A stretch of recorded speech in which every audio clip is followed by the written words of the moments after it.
Bonjour à toutes et tous. Alors, quel raisonnement clinique pour la psychiatrie de l'enfant et de l'adolescent? Et une partie un peu spécifique sur les biais cognitifs de la pratique clinique. Alors donc, on étudie 5 biais cognitifs prédominants dans la pratique clinique. Alors, qu'est-ce qu'un biais cognitif? On peut dire que c'est la conséquence, souvent négative, de raccourcis cognitifs qui permettent de prendre des décisions dans les conditions d'incertitude. Alors, ces raccourcis cognitifs permettant de prendre des décisions, on peut les appeler des heuristiques. C'est vraiment l'idée d'aller au plus court chemin d'un point à un autre lorsqu'on réfléchit. Et en fait, il y a des conséquences. Quand on prend le plus court chemin, on chante certaines données. Et il y a 4 sources qui font qu'on va un peu trop vite à des résultats, donc on a un biais cognitif.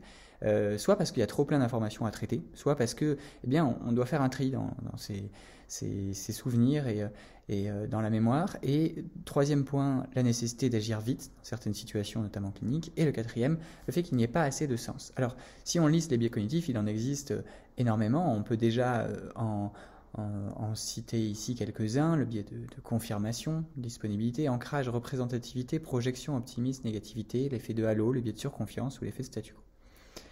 Alors ça, ce sont des biais cognitifs qui sont retrouvés dans différentes situations au-delà de la clinique. Et ce qui est important, et ce qui a été réfléchi et extrait, ce sont certains biais qui sont issus du raisonnement clinique lui-même. Et en fait, on voit que les biais peuvent avoir des forces. Le biais de représentativité, c'est qu'on va reconnaître une forme générale assez rapidement, ça permet de diagnostic rapide. Et en même temps, si la forme ne ressemble pas exactement au prototype que le clinicien a dans son modèle interne, dans sa manière de concevoir par exemple le diagnostic, il va le manquer. Et on peut comme ça lister une dizaine de biais. Par exemple, le biais de disponibilité, c'est que les événements facilement accessibles en mémoire sont recueillis en premier. Par exemple, si on a vu une hémorragie méningée dans les jours précédents, à chaque mot de tête, le clinicien va pouvoir penser à ça, et il va vraiment y avoir une disponibilité de ce diagnostic qui n'est pourtant pas le plus fréquent, et lorsqu'il a été rencontré précédemment.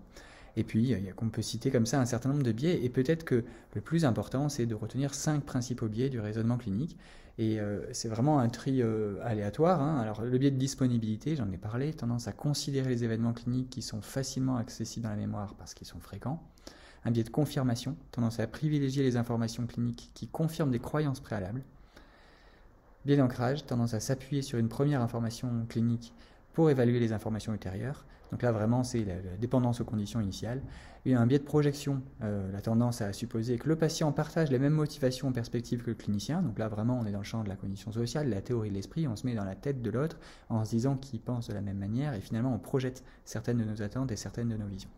Et un effet de halo, c'est vraiment la tendance à évaluer un patient en fonction des impressions initiales ou d'un seul aspect, c'est-à-dire le halo qu'il y a sous le réverbère et qu'on va fixer précisément sans regarder autour. Voilà, merci pour votre attention.